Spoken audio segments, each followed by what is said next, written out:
It's time to talk sports. It's Hacksaw's Headlines, a panorama of the world of sports, stories, comments, and opinions. Now, here's iconic sports talk show host Lee Hacksaw Hamilton and co-host John Riley. Who wants to talk sports on a Thursday? We do, you do. From the Dixie Line Lumber and Home Center studios in San Diego, heading towards a great sports weekend, we welcome you to our Thursday podcast. Good afternoon, everyone. This is Lee Hacksaw Hamilton, along with my co-host John Riley. For the next hour plus, we got a ton of topics on the table. We're going to talk sports with you. This podcast is brought to you by Dixie Line Lumber and Home Centers, 9 locations to serve you in San Diego. When it comes time for projects in the house, think Dixie Line Lumber. Go to DixieLine.com to see all the things they have to offer to you. John Riley, what a busy 24 hours. What a busy 8 hours we've had since about midnight last night. All kinds of stories breaking. We're going to go a lot of different directions on this podcast. But before we do something different. We do sports talk the way it should be done, and then we open it up and we invite everybody who's with us on live stream to jump into the Fans Forum chat box and participate. So just explain how Fans Forum works. Yeah, Fans Forum is your chance to get involved here with Hacksaw. So you have a comment or question, we're talking about something and we touch a nerve, we trigger someone, just type your commentary in the chat in the comments on YouTube, on X, on Facebook. We'll get you involved in Fans Forum at the conclusion of Hacksaw's Headlines. A couple of other business notes before we go to hot topics on the table. If you like sports, you need to check my website. I write on it every day of the week, LeeHacksawHamilton.com. On the homepage, there's an orange box. Fill it out. Get on the email list. We send out 2 emails a day to people on our Hacksaw's Insiders group. You're on X. Want to hear from you? Social network. Follow me. Just type in my name, Lee Hacksaw Hamilton. Hit the follow button. Every time I put something up on X, you become part of my Twitter All-Star team. You get to participate, especially the very controversial and popular mini polls that I post. Want you to share. Tell everybody what we do Mondays and Thursdays at 1:30. Subscribe. When you subscribe, you will get alerts every time we put additional things up on the YouTube channel. We average 7 to 10 additional things on the YouTube channel virtually every week. So, John, we're in the air everywhere globally. Yeah. I mean, we got the live stream. We do all the video clips. We're doing, your commentaries, your one man's opinion on sports, and plus all these AI video clips from we're posting literally 20 to 30 things a week on YouTube. We are in the air everywhere. Want you to join our team. Let's get this thing going because we're going a lot of different directions. Next couple of days in sports are going to be huge and important in terms of important news-breaking stories. You want to start baseball? Baseball. Padres lose 2 out of 3. Wah, wah. So they get beat 2 out of 3 in Miami. Their next 10 really hard. St. Louis there. New York Mets here. St. Louis here. Those are 10 games against teams that are really in the middle of the pennant race. You're not playing Miami, Pittsburgh, or Colorado any longer. Here's the big storyline. We're just days away from the baseball trading deadline. And I will ask Padre fans, when we're done with this opening segment, you need to go to the Fans Forum chat box and give us a response. Please tell us, who are the San Diego Padres?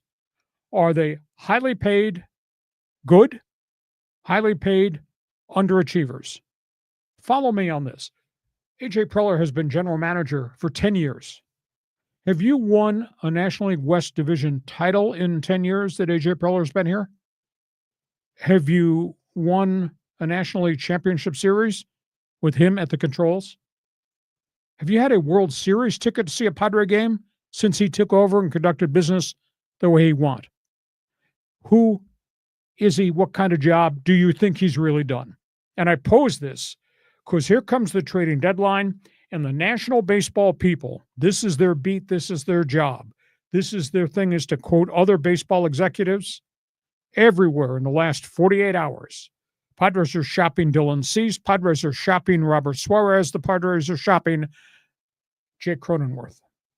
We had the story on Monday that Padre ownership be it Seidler or Eric Grupner, told AJ Preller, you cannot take on salary unless you move salary. And all of a sudden, Dylan Cease and his near $14 million contract is on the open market. Robert Suarez in the final year because he can opt out, and his $10 million contract is on the open market. And Jake Cronenworth's $10 million multi-year deal might be on the open market too. Now, would that be just dumping salary, or is that making trades to try to get something back? I trust AJ Preller's ability to recognize talent. He's drafted really well. He's traded them all away. He has signed free agents from abroad, some guys that I think have done very well at the major league level when everybody else had given up on him. And obviously, he has no fear whatsoever about making deals. But at the end of the day, have you been to a World Series yet? You don't have a National League Championship Series ring yet, do you? We're 10 years into the mission and the philosophy and the way they have done business. In terms of where they're going, I think there's some really good players out there. We're going to get to that in just a second. But who are the Padres? I think they're underachievers. They're not a complete team. They're a flawed team. And now they got some people that aren't having good seasons. And Dylan Cease at 3-10, that is an absolute shocker. They can't figure out and get his mechanics consistent back to the point the way he pitched the last year and a half in spurts where he pitched really well. I can't buy the theory that we're waiting for Michael King. We don't know what Michael King will be like. You can't sales pitch me, we're okay, Yu Darvish is back. He's got a 6.10 ERA. Do you think you can trust a rotation if Cease is part of it, if Darvish has to be part of it, if Randy Vasquez and his 4 innings per start is part of it, and then all the rest of the guys that are wrapped around Nick Pivetta? I just don't know that they've got enough. And that goes back to the general manager. It's his team, his roster, his trades, his decisions. So at the bottom line, who are the Padres? John Riley? Throw a high, hard one and respond. Well, you see that logo up there? The swinging Friars? Swing and miss Friars? Yeah, I mean, they ain't swinging the stick. I mean, that's the thing. And the pitching is fine. I mean, we can nitpick the pitching. Well, the pitching isn't that great. But it's still, I mean, they had a great bullpen, the 4 Exactly. horsemen. They got a lot going on here. And, you know, King will be back, and they're going to be fine pitching. It's like Manny Machado against the world, which we've talked about numerous times. So don't you just feel like when Tatis comes up to bat, you roll the clock back 3 years ago, it was must-see TV. I mean, you had to see something special was going to happen. Where he hit a ball or when he got on base, something special was going to happen. And now he's just like another dude, you know, and he's just like grounder to the left side, not hit that hard, not much, you know, no zing off the bat. And so I'm thinking when he was signed to that statue contract, we were all praising AJ Preller for recognizing the talent and locking him in. Now I'm wondering if, you know, AJ Preller got screwed over. Is there like a warranty on this, you know, and is it the fact that he's not on the juice? I think it's the fact that he's been hurt. He's had all these different nagging injuries. And I just think it may be a fact, as athletic as he is, he's not an astute baseball player. He's got great instincts, but he's not a complete baseball player. And being able to work his way through these bumps in the road and these bad times. And then you add in the fact Jackson Merrill's been nicked a little bit. Arise is a great spray hitter, but that's all he is a spray hitter, and he works hard. Bogarts is hitting better now than he's probably hit in this chunk of time since he came from Boston.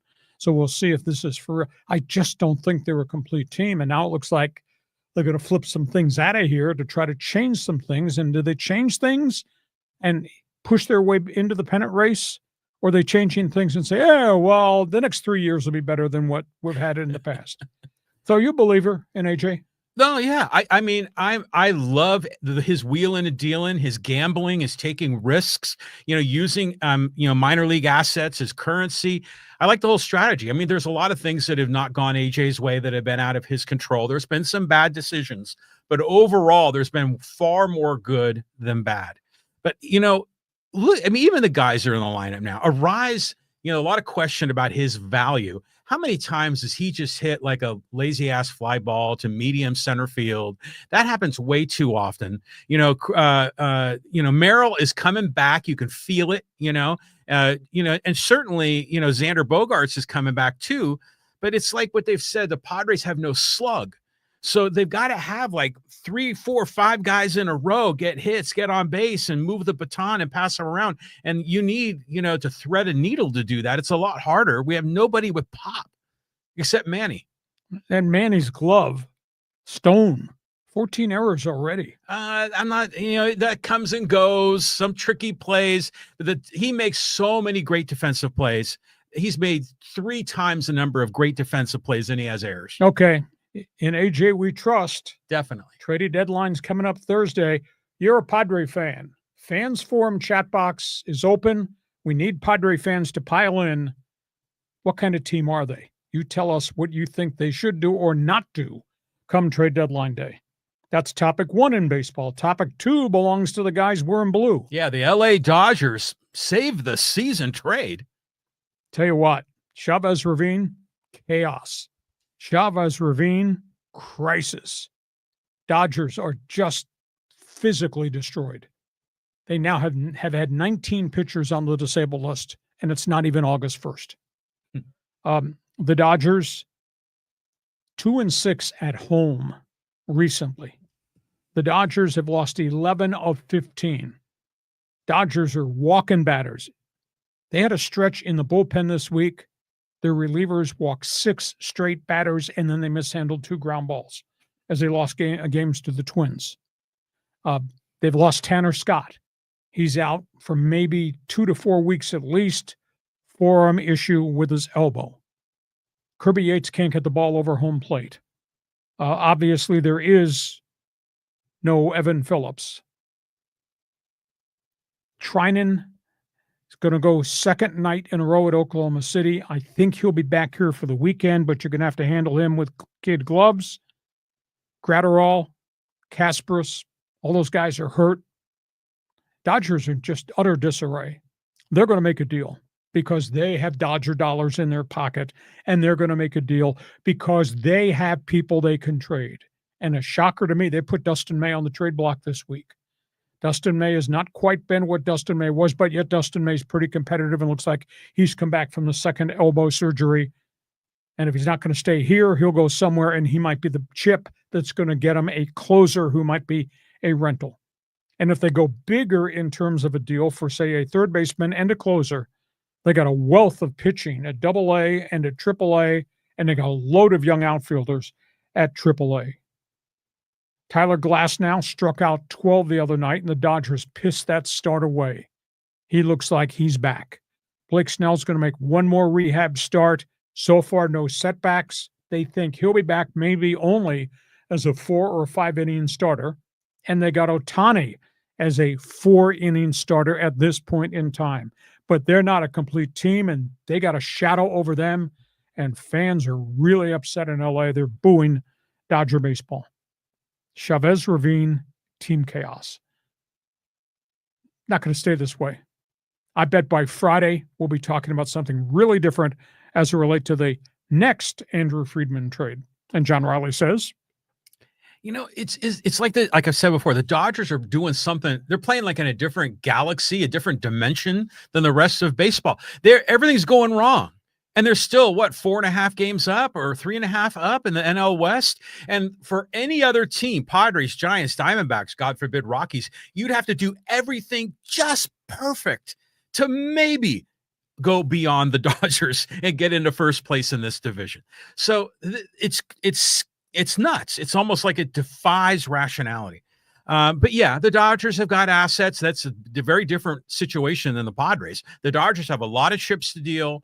They're going to get whoever they need. The question is, to your point, are they going to go to third base and fill a hole for Max Muncy? Are they going to get more pitching? I mean, I'm trying to figure out, they have so many stars who seem to be underperforming. You're not going to replace them. So what are the pieces that they need? Well, they need a closer because they got so many closers who can't pitch right now. They can't trust, and they got so many guys on the disabled list. You're a Dodger fan. Fans Forum chat box is open. Dodger blue. Are you booing? Is this chaos, or you're just waiting for them to open their wallet and spend Dodger dollars by Thursday, next Thursday at the trade deadline, which leads us to topic 3, which everybody around baseball is covering and talking about. Yeah, the trade candidates. And look at this list that we put together here. These are hot guys who are available. And you got a couple of big-time closers at the top. Emmanuel CLASE at Cleveland, who's being shopped. Suarez, who can opt out at the end of the season, although I'm not sure why he would leave San Diego, considering that A.J. Preller is responsible for saving his career. He was a guy who was in Mexico, went to Japan, nobody wanted, and they brought him here. The third guy is Mitch Keller. This is a really good, reliable second guy in the Pittsburgh rotation. Pittsburgh fan already pissed at ownership, should really be pissed if they trade Mitch Keller, but Pittsburgh thinks they can get a bonanza of young players for a guy that's very credible. The fourth guy is Joe Ryan. Now, he's under contract for 2 more years in Minnesota. I don't understand why the Twins would move him, but he is being shopped. Then there's Zach Gallen, who has been a warrior for Arizona, but he's not the same pitcher this year. Some velocity is down. Some people think maybe the best part of Zach Gallen has been the last couple of years, and going forward, he'll be on a downward cycle. I don't know what to make of Sandy Alcantara of Miami. He was highly regarded. It took him 2 years to come back from surgery on his elbow. He had a wretched first half of this season. His last 3 starts kind of look like the way he's pitched in Miami. And in Seth Lugo in Kansas City, the Royals are struggling to get to 500. He's got an affordable contract. He can opt out this year, which is why KC might trade him. Those are all pitchers on the left side of that column. The Dodgers want CLASE. I was told Boston is bidding on Suarez. Keller could go to Toronto, could wind up a Met, could wind up a Yankee. Gallen, who knows where. Alcantara, Padres are interested in him. Or you're swapping Alcantara's contract, which is big going forward, while you're ridding yourself of Cease. You'd be swapping contracts, getting maybe a younger pitcher, but a pitcher that's coming off surgery. So that's what's going on the pitching side of the chart. On the right-hand side, the bats. I don't know how Arizona trades a 36 home run hitter in Eugenio Suarez. I know he's not Gold Glove at third. He's more DH than he is legitimate third baseman. Guy's having a phenomenal season. How does Arizona face its fans if you trade that guy? DURAN is the one that everybody's in on. He's the Red Sox young outfielder. He's about a 275 hitter. He can hit you 20 home runs. He's got speed. Padres are really intrigued with him. Maybe there's a Suarez and something else to Boston for DURAN. But is Boston going to deal DURAN if Suarez can opt out at the end of this coming season? So keep an eye on that. Stephen KWAN, do everything singles hitter, Cleveland, runs like hell, speed on the bases, plays a good outfield. Not a bad acquisition. You could get him at a lower cost. Cleveland's given up on Josh Naylor, who's headed for free agency. He's in Arizona right now. He's going to be shopped too. Arenado's statistics are way off the charts down, not what they were before. He's got $27 million owed next year and $27 the year after. Some of that is deferred money. Feeling is Arenado is going to be traded. I don't know if the Dodgers are going to take him. Maybe the Yankees. Sean Murphy can hit. Got some power in Atlanta. He's got multiple years left on his contract. Padres have interest, but that's a pricey contract for a 240 hitting catcher with a little bit of pop. I don't know that Murphy winds up here. The intriguing one is the younger third baseman Ryan McMahon in Colorado. Got power, can play third, might be a first baseman of the future. He's more affordable, obviously, than, say, Arenado is at third base. His name has been mentioned with the Dodgers, too. As it relates to Dylan Cease, I was told this morning that Toronto, the Yankees, the Mets are all in on Dylan Cease at this point in time. So if there's a transaction coming, it might be there, and the second transaction might be Suarez, maybe in a package to the Cubs or to the Boston Red Sox. But of course, that's all incumbent on these other pitchers that are out there, because the Mets and the Yankees and Toronto and the Cubs, they're all talking to these other teams about the other pitchers that are out there too. So that's the sum total of where we are as we go towards a trade deadline next Thursday. You're a baseball junkie. Flash those names back up there. Go ahead, pick a few names, make a few comments, John. Well, it's interesting because CLASE is a former Padre prospect, so he could come full circle and burn the team. But I see, like, Keller and Zach Gallen. I mean, that kid hella good. So it's interesting to see that he's on the trade block. Zach Gallen always reminded me of like Greg Maddux, a guy that knew how to pitch and was a very talented guy. I see guys on the right-hand side of that list, and you look at like Suarez is having a magical year, but he's really only a 2-month rental. I mean, after that, you don't know what you're going to get. Duran and KWAN are not power hitters. I wouldn't, bet my World Series hopes on NAYLOR. ARENADO could plug a hole for the Dodgers, but Murphy and McMahon are guys I wouldn't trade for. So, I mean, if I'm Preller, I don't know who of those guys I really want, as far as a hitter goes. But definitely, I could see the Dodgers going for Clase. If I were King, if Preller gave me his credit card and keys to the office, I'd get Duran. Now, if it costs me Suarez, but what it does is it frees up money, and Duran is a 270 hitter who can hit 20 to 24 and run the bases. I think he's rock solid. And you put Duran in left with the kid in center and El Nino in right, that's pretty good outfield, is it not? Yeah, it'd be a great outfield. But the thing is we need like a Greg Vaughn in left field. We need a dude that can muscle the ball over the fence. And I mean, I don't know if Duran's that kind of a player. No, he's a 20 home run hitter. But a guy that hits 270 is better than anybody. The collection by committee is hitting 190 with no power. Yeah, it's pretty hopeless in left right now. Okay, so there we are on the trade deadline board. You got an opinion? Feel free. That Fans Forum chat box is open. One more baseball topic, because lost in the conversation, John, of the pennant races and the trade deadline next Thursday is what's going to happen in Cooperstown on the weekend. Yeah, look at these guys all going in. It looks like we have bobbleheads on our screen. This is really cool. So the Hall of Fame, these are modern-day ball players that we can all pretty much identify with. Modern-day baseball Hall of Fame. Ichiro Suzuki, legendary Seattle Mariner, superstar Japan, superstar here. He's the guy going into Cooperstown. 311 lifetime batting average. And get this, if you combine his career in Japan and then what he did in Major League Baseball, Ichiro's got 4,367 hits. Wow. In the rearview mirror is Pete Rose. Yeah, I was going to say it's more than him. Yeah, exactly. So Suzuki is the marquee name in Cooperstown. CC Sabathia, former high #1 draft pick, pitched everywhere. Drafted by Cleveland, went to Montreal, really established himself in the pennant races with the New York Yankees, etc. Big old left-hander, 251 career wins. Trevor Hoffman opened the door for this guy. Hoffy, one of the few great relievers early on when relievers were persona non grata in Cooperstown, and they finally opened the door. Guys had 500 saves. Billy Wagner, Philadelphia Phillies, Houston Astros. He was a different type of guy through heat. He would throw more than one inning, too. 422 career saves. Billy Wagner goes to the Hall of Fame. And then the Classic Era Committee, because these guys have been bypassed before, voted them in this year. Dave Parker, he just passed on. What a warrior of a player he was.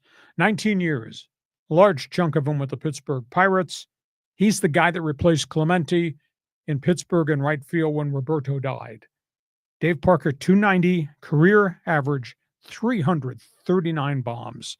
Just part of the We Are Family Pittsburgh Pirates. And the last one, tremendous slugger, tremendous controversy. He was in grudge mode all the time, including when he went to the plate to face pitchers. Dick Allen, 351 career home runs. A lot of people held a lot of stuff he did and said and the way he acted in clubhouses against him. But the modern-day committee voted him in because of 351, the home run total. Dick Allen. Really good modern-day collection class going to Cooperstown. Yeah, I mean, all these guys are kind of no doubters. I mean, Ichiro, just a magnificent man he is. What he's done on the ball field, what he does in the community, he just got a great sense of humor. I mean, I'm happy Dave Parker got voted in. Dick Allen, a little more before my time in following baseball, but dude, it was huge. He was a big guy. Look at the size of that bat. I mean, I think I was looking, it was like a 42-inch bat or something crazy. or was it 42 ounce? It was one or the other, but it was insane. Billy Wagner was a guy that I remember when we were doing fantasy baseball in the early 90s. He was racking up all those saves for the Astros and the Mets, but he was never really the number one closer in the NL. He just had a long career, it seemed. And then Sabathia, I think he's an East Bay guy up in, like, was it Alameda or Vallejo that he's from? Yeah, no doubt about it. And, Billy Wagner he was an afterthought when you talked about the greatness of Lee Smith. Yeah. Mariano Rivera, Trevor Hoffman. It was all afterthoughts. Billy Wagner was the head of that next group, and he kept getting close. You had to get 75% to get in. He kept getting close. He'd get 68%, then he got 73%, and then he finally got in. So he earned it. I mean, and again, he was different. He did not subscribe to the Josh Hader memo that I can only pitch to 3 batters today and I can't pitch on consecutive days, because that dude would go 2 innings. Well, I remember he wasn't a very big guy No, either. He threw the crap out of the ball. Yeah, I mean, he threw, I don't know if he hit 100, but that was back in the days when fastballs were like 91 miles an hour, and this dude was in the high 90s. Yeah. So, great class, Hall of Fame ceremonies on Sunday, Cooperstown, the speeches, and ICHURO. I mean, just think of the accomplishment. 4,367 hits, Japan, and in Major League Baseball. All right, all things baseball, Fans Forum chat box better be filled, because we're looking for your response to some of the topics on the table. We get to halftime. Podcast brought to you by Dixie Line Lumber and Home Centers, 9 locations to serve you in San Diego. Doors, windows, hot weather. In the winter, it's chilly. I guarantee you, if you're looking to rebuild your house, I did, and I'm so pleased with what I got from Dixie Line Lumber. Doors and windows. I've only turned my air conditioner on, shame on you, one time. One time this summer, because of the doors and windows that keep my house cool inside. And in the winter, yeah, we do use the furnace some, but the doors and windows, unbelievable. And it's just one of the many, many things Dixie Line provides. And for you?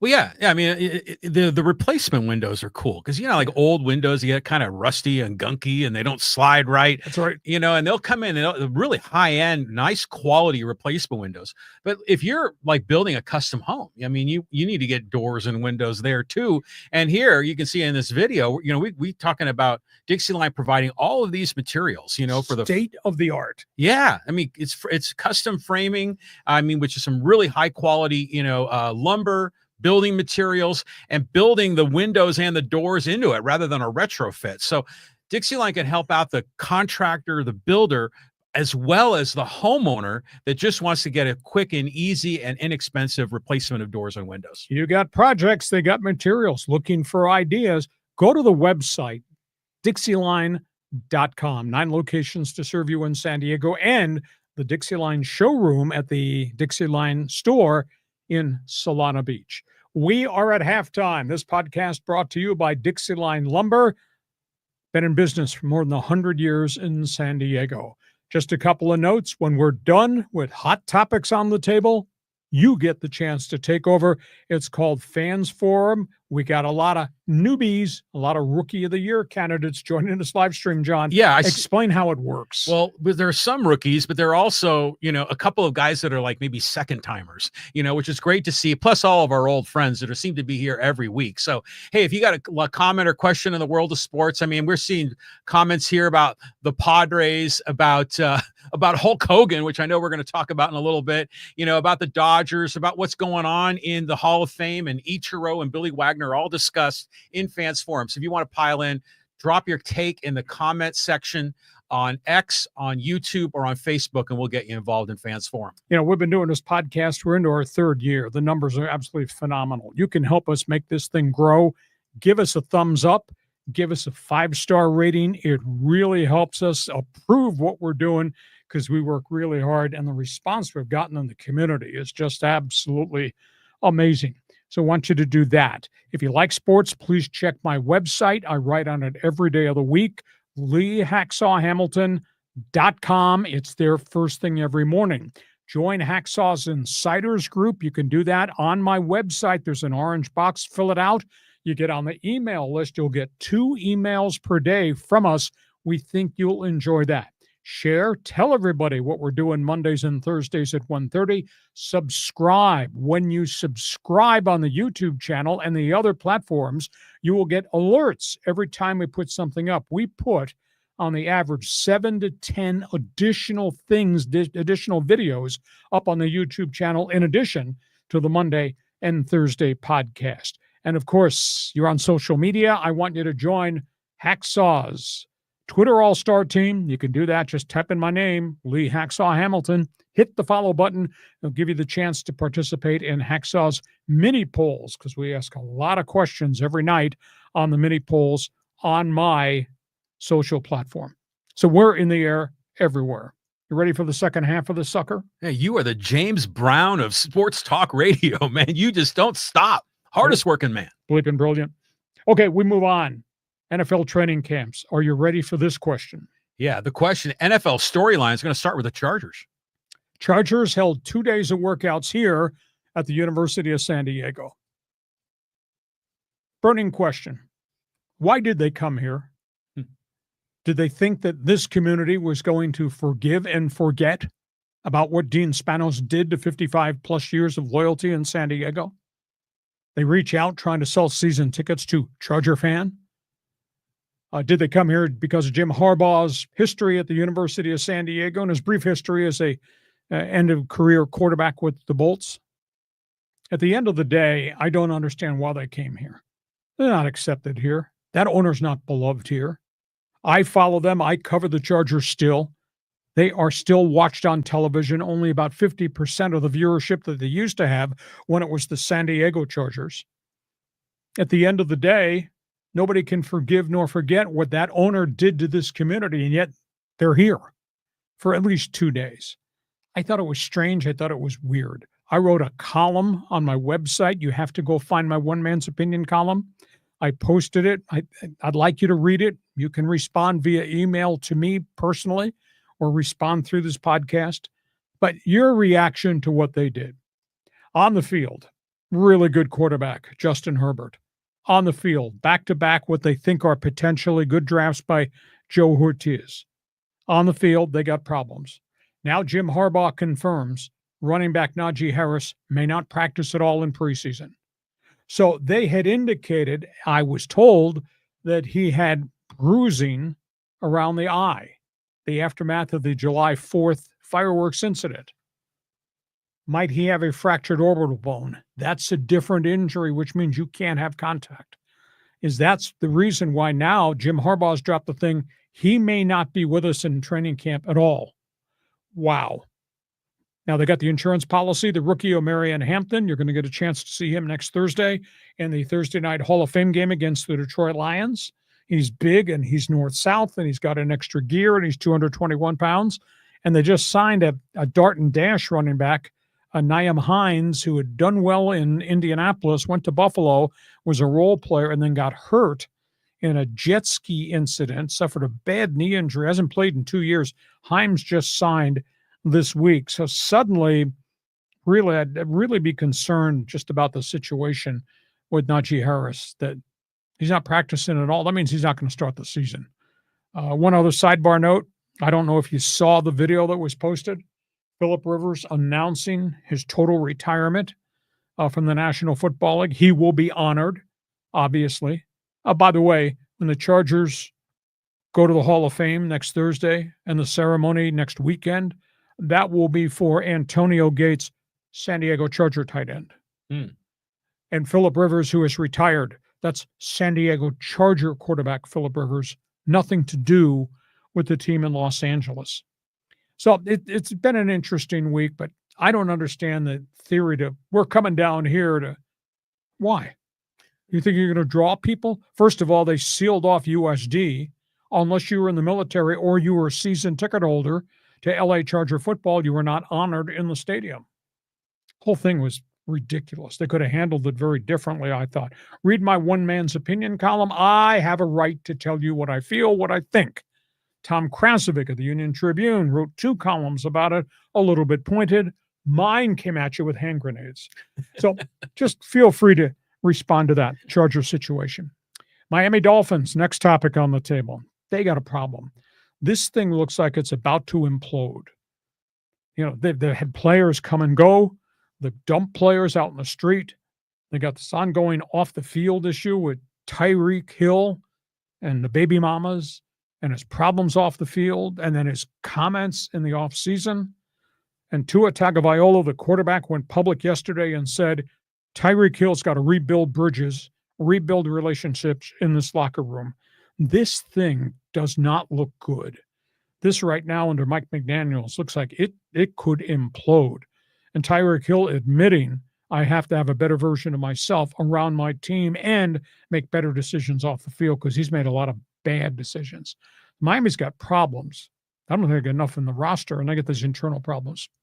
Cincinnati, you need to explain this to me. This contract stuff with Mike Brown, the owner, and his star players goes on and on and on.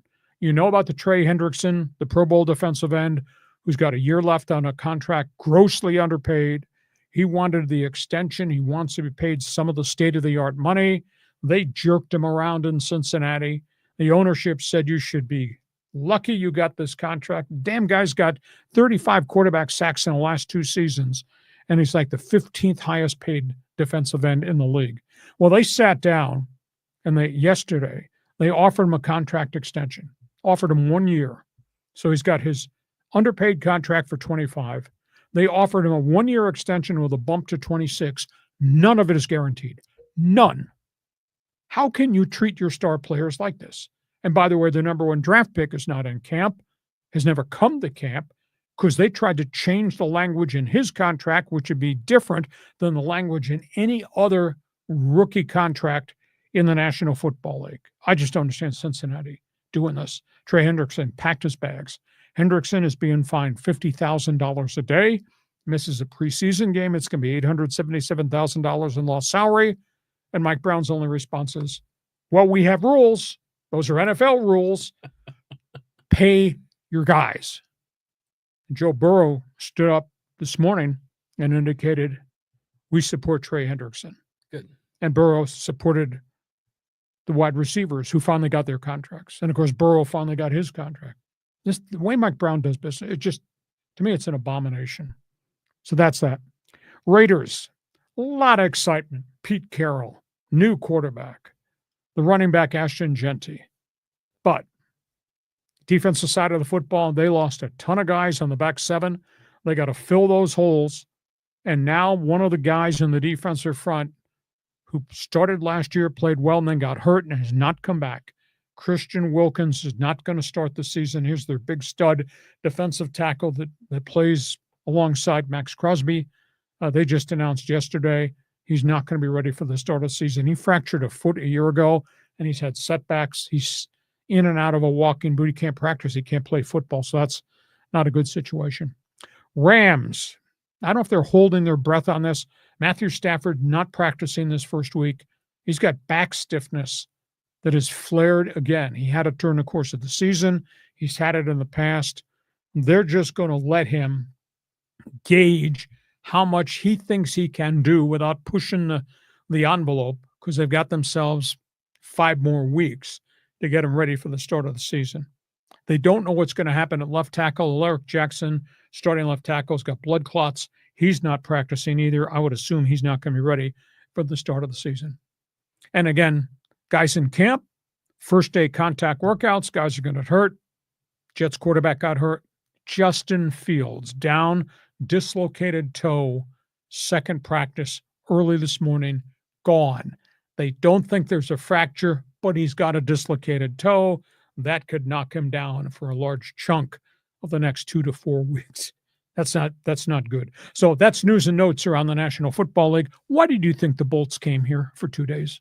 I mean, to me, it's just not reading the room, you know. It's typical of Spanos, you know. It just defies logic why you would do that. But I don't know. Is he stroking the military to try to build a relationship? Does he think he owes it to his season ticket holders to have a special event in San Diego?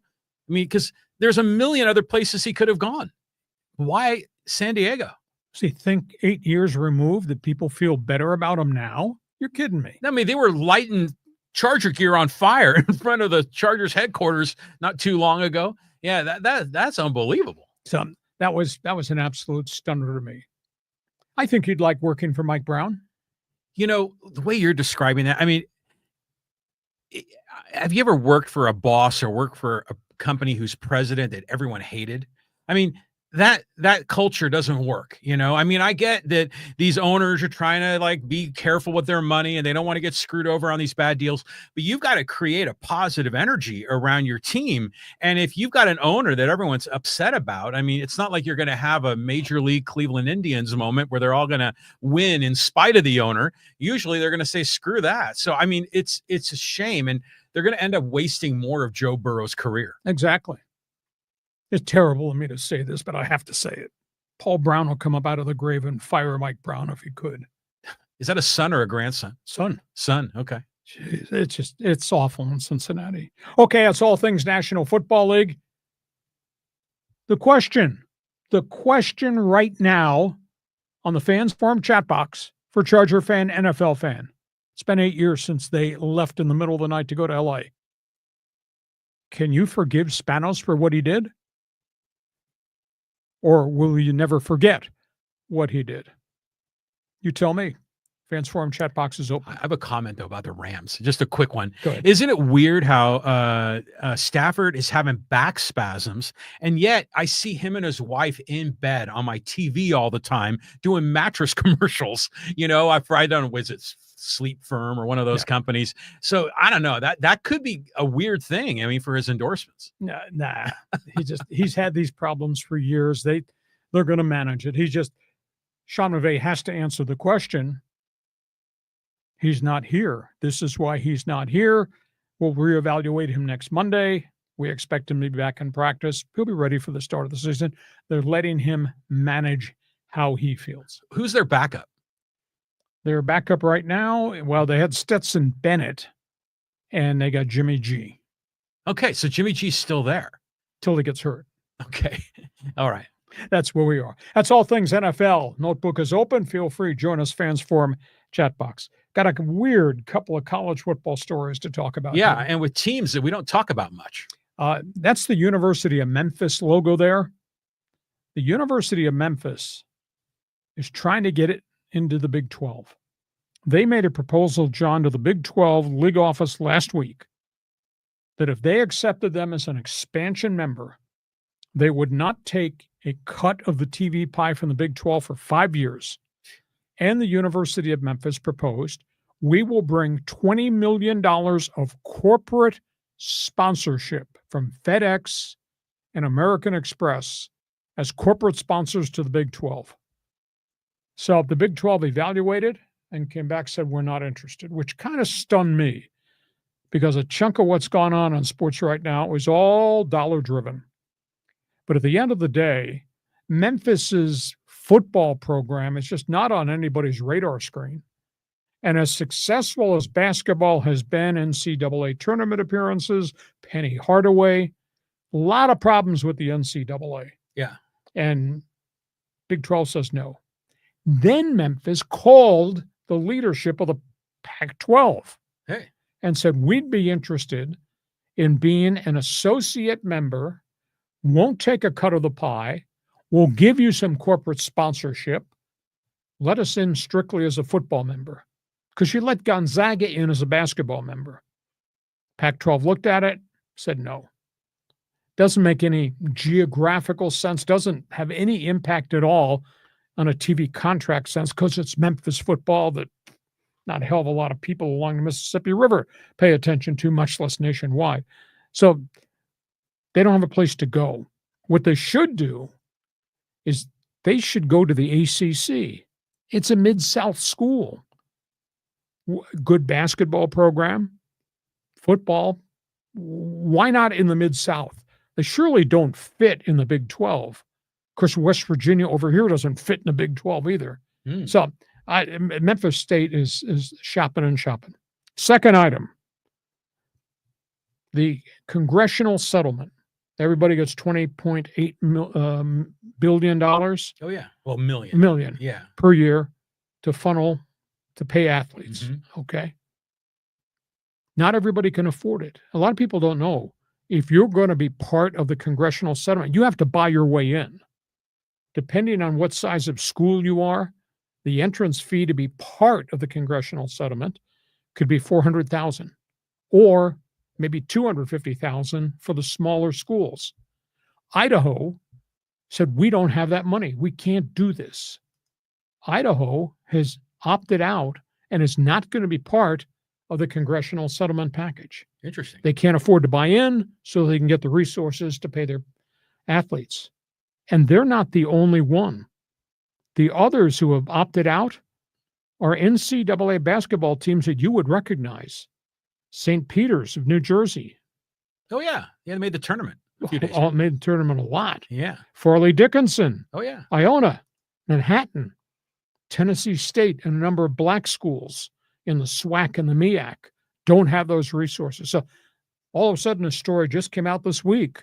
There's about 17, 18, or 19 of these schools say we can't be part of this because we can't afford this. So the congressional settlement is not for everybody. Tell you what, the NIL and the transfer portal is not for everybody. Story out of the University of Maryland. Mike Loxley, the head coach, at his media day, admitted that their team fell apart emotionally last year, wound up going 3-8 after having been in bowl games. They fell apart because of strife within their locker room about the payment of NIL monies to incoming recruits versus veteran players that had been there, who did not think they were getting their fair share for what they'd put into the program. The bigger part of the money was going to Loxley's recruits rather than the kids who've been there 2 and 3 years that got them into all these bowl games. He said this whole thing fell apart because of that. So, John, go ahead. Where should Memphis State go? They're a team without a country. Well, first of all, these guys have always been kind of like the kid that no one wants, right? Memphis, because they've been talked about in a lot of different scenarios, but they've gotten in trouble. But the thing that I got to get clarity on, is it Memphis State or the University of Memphis? University of Memphis now. It used to be Memphis State forever and ever and ever. Okay, so then why did they change? I mean, or is that, it was a reconfiguration of the state school? I mean, I assume it's still a public or government-run university. It's not private. You got me. Okay. So I don't know where they're going to end up. I mean, I remember I watched whatever conference. I know they're in that same conference with Tulsa. And I think and I think Tulane are all in that Conference USA or Sunbelt, one of them. One of them. And I remember they were like competitive for the championship a number of years ago because we were watching that game to see if San Diego State was going to get in. So I don't know, 3 or 4 years ago. But you're right. They're kind of an afterthought in football. When I see the Idaho Vandals up there, I think of sports writer Bernie Wilson. Sure. Oh, I mean, he's a huge Idaho guy. Yeah, he should be donating more money to his alma mater. Actually, I think of Idaho and I think of John Freeze. Oh, yeah. Charger quarterback, graduate, Idaho Vandal. They had a whole bunch of good guys in 1AA football in the Big Sky Conference, but they don't have the resources to do it. It is odd in that conference, the Big Sky, which is 1AA, Montana State are part of that conference. They came up with the money. They're in this thing. Yeah, well, yeah, it's pay to play is what it seems to be. But isn't Idaho the one that plays in that Kibbie Dome? Is it the one where there's like a wall right behind the field goal posts? Yeah. It's broadcast from their strange environment. Yeah, small place, Kibbie Dome. So looked like a World War II Quonset hut. So I'm just trying to get my bearings around this because there's Idaho, there's Idaho State, right. There's obviously Boise State. So what are they? They're in the cities of Boise and Pocatello, I guess. Yeah. Okay. All right. It's weird. Okay. That's all things college football. Got an opinion? Express it. By the way, a week ago, we did hit a few nerves. We touched a couple of hot buttons about San Diego State. And there's some people that did not get through on the fans forum chat box last week. Feel free if you have an opinion about what the host said about what's happened to San Diego State football. Feel free to join us. What's going to bring the fans back? That was the pointed question I asked, and I backfilled with a lot of data. Well, you said they lost the community. I said so. And interest was at 0. That's what the season ticket sales number looks like too. And I still think if they can win, it's all going to be good. We just got to hope they win. Okay. All right, move on. Next topic on the table. Hot headlines. Hey, we might be here till Saturday covering all this. Aren't we talking Lakers Clippers first? Oh, go ahead. Let's start with that. Let's talk some basketball because there've been a lot of deals over the summer. So here's the burning question.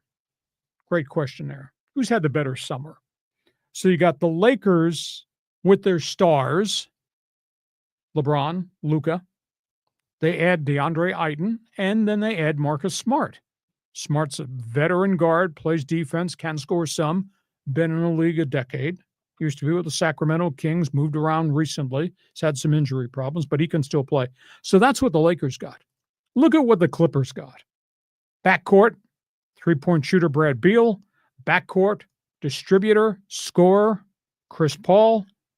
Big guy, backup center now, Brook Lopez, almost a clone of Zubac, their starting center. And they got the jumping jack athletic forward, John Collins, used to be in Atlanta, came from Utah. So you add that. They are suddenly a really old team. They might be the oldest team in the NBA, so their window to get to the Western Conference Finals as an LA Clipper, it's got to be the next 15 minutes. It's got to be this coming season. But damn, they've had themselves a really good year as compared to what I don't think the Lakers have. Go ahead, John, your response. Yeah, it's both teams. There's still all these question marks. These guys could fit, maybe not fit. But here's a thing I was thinking about, because Chris Paul is old. 40. Kawhi is getting old. 34. Okay, you got James Harden. 36. And this Bradley Beal is in what? 32. 32. I mean, so you know how like sometimes I often wonder if this is like a conspiracy theory in baseball that maybe it applies to basketball. Is that, Yu Darvish was unavailable for the Padres for half a season. Same thing with Glass now and Blake Snell. Makes you wonder if they kind of put their veterans sort of on ice with an excuse, and then they'll be fresh for the playoffs. So I wonder if the Clippers are thinking that, and they got all these old dudes, but would it be surprising if one of them couldn't play for the first 2 or 3 months of the season? I don't think so, because they really want to be good. They really want to have home court advantage. Home court advantage in postseason, that's monstrously important. So I just think they did not have strength in numbers, and now they got depth. They really got totally depth. Yeah. And the way, the left hand would yell at me like you were just yelling about old men. The right hand is going to answer back, John. Tons of experience and success. Those guys are all proven commodities that the Clippers got. And you add that to Zubac, Kawhi, and James Harden, man, I think that's a pretty good collective basketball team. Whereas the Lakers, they got Luka, they got LeBron, they got the new center with his baggage. They got Smart, who they hope is going to be able to hold up. And then they got what they've had in the past. Austin Reeves, fine. Rui Hachimura, question mark. And anybody else down that bench to the 15th guy, Bronny James, question mark. You look at these teams rosters, and I'm thinking you need a collection of old guys and young guys, right? Mm-hmm. I mean, you can't do it all one way or the other. But who are the young guys for the Clippers? None. Well, they got a couple young guards, but none. But the difference is the Clippers have all their draft picks, and the Clippers are going to have a truckload of free agent money, whereas the Lakers have no draft picks till 2031. Yeah, the Lakers are extended. Yeah. They're stretched out. Yeah. Okay. Fans Forum chat box is open. If you love basketball, who do you think is a better team right now? Lakers versus Clippers. Hot headlines, late-breaking stories everywhere, John. Let's do it. Yeah, you were like firing me texts like for the hours leading up to the podcast. Let's start with the University of Southern California. Boy, has this been 3 months of his life he does not like. We're talking about the top basketball recruit at USC, Elijah Arenas, gone for the year. Tore meniscus, off-season workout this week.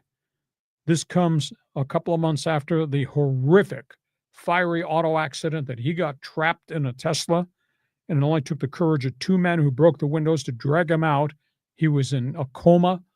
He was hospitalized for an extended period of time. Elijah Arenas, he's the son of the longtime NBA player Gilbert Arenas, gone at USC for the entire season. Boy, that's bad. Second item, Team Canada. This was a real shocker. Oh, Canada, whoa, Canada. 5 hockey players from the 2018 Team Canada team, all these kids wound up in the NHL, had been accused of a gang rape by a 20-year-old woman who had gone drinking with the players, lured back to the player's hotel in London, Ontario, and got involved, had a relationship with one player that turned into group sex because he texted his teammates, come take part. The testimony before a jury was stopped because there was jury tampering. The judge dismissed the jury. The judge then held the trial, took on all the evidence herself, and made the final determination at about 1 o'clock this afternoon, just before we started. All 5 players were found not guilty. The judge found that the 20-year-old woman's testimony was not reliable at all, that her story kept changing about how much alcohol she had, whether it was consensual sex, whether it was an outright rape. The judge found all 5 players not guilty. Now, these guys are out of the NHL. None have been offered contracts. Gary Bettman, the NHL commissioner, will now make a decision whether to reinstate them or whether they have to serve a penalty because of what they got themselves involved in. Included in the group was a former starting goaltender, Carter Hall, of the Philadelphia Flyers. Just a shocking story. I read a lot of the testimony. I mean, it was slimy, it was sleazy, it was steamy, it was just, you could say, guys being guys. Oh, yeah. But there's some responsibility there. But now, to me, it sets a really dangerous precedent in Canada, at least in the court system, about women who get sexually assaulted, and they see the outcome of this. The woman was the only one that was on the stand. It was like she was on trial for 9 days.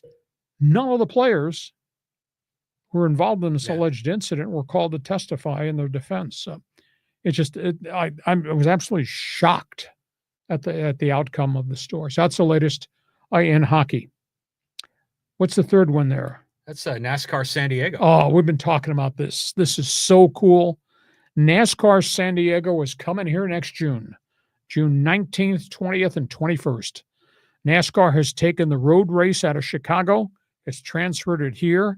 It's going to be run on Coronado Island at the Coronado Navy Base. Nice. They're going to run it on the taxiways, on the roads around the base, and actually as part of the landing strip.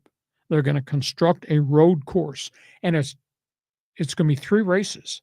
They're going to bring the Infinity Series, which is the Young Developmental Series. They're going to run on Saturday. The trucks are coming. They're going to run on Saturday night, and then they're going to run the NASCAR Series with all those drivers on Sunday afternoon. They signed a 3-year contract. Really? It's really going to be fascinating. Cool. You know, John and I had discussed, well, where the hell could we run this? Because I thought you got to have it along Harbor Way down by the airport, because you can't stop commerce. You can't block all the streets around the airport. You can't do it there. I said, wouldn't it be kind of cool if they could have it up on the Coronado Bridge into Coronado? But again, you can't close the bridge for hours upon hours, for days upon days. That wouldn't work either. So they wound up putting it over in the Coronado Navy Base, which is going to be different. And so it'll be fun to see actually how the layout is, etc. NASCAR thinks they hit a button here by finding these unique street courses that just started to gravitate street courses now on top of everything else. So that's really going to be fun. British Open. Anybody watch Scott Scheffler last Sunday? Everybody did. Despite the time difference, 4.1 million viewers, up 21%. Nice. For the finals in Northern Ireland as Scheffler won the Open. 6.1 million in the final hour when everybody was chasing Scheffler and he kept making shots.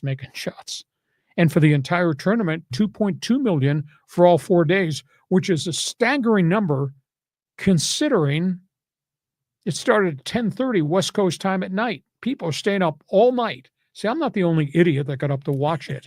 You woke up at like 3:30 one time, didn't you? I watched one round at 10:30, and the next morning I woke up at 3:15. So I was not the only idiot watching around the clock. So the British Open TV numbers were just really something. And the final topic, he has left us. Hulk Hogan passes away at the age of 71, heart attack. He was everything about WWE, WWF. I used to call it worldwide fraud. It became worldwide entertainment. Hulk Hogan passes away. In the course of his career, He made the sport an event. WrestleMania. Oh, yeah. When that first popped into the scene, you'd sit in your dorm room at UCSD with the boys and drinking beer and watching WrestleMania. That was a big deal. Oh, it was a huge deal.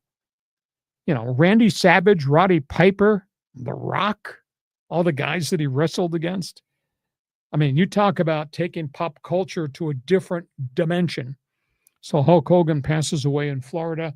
He had some health problems more recently.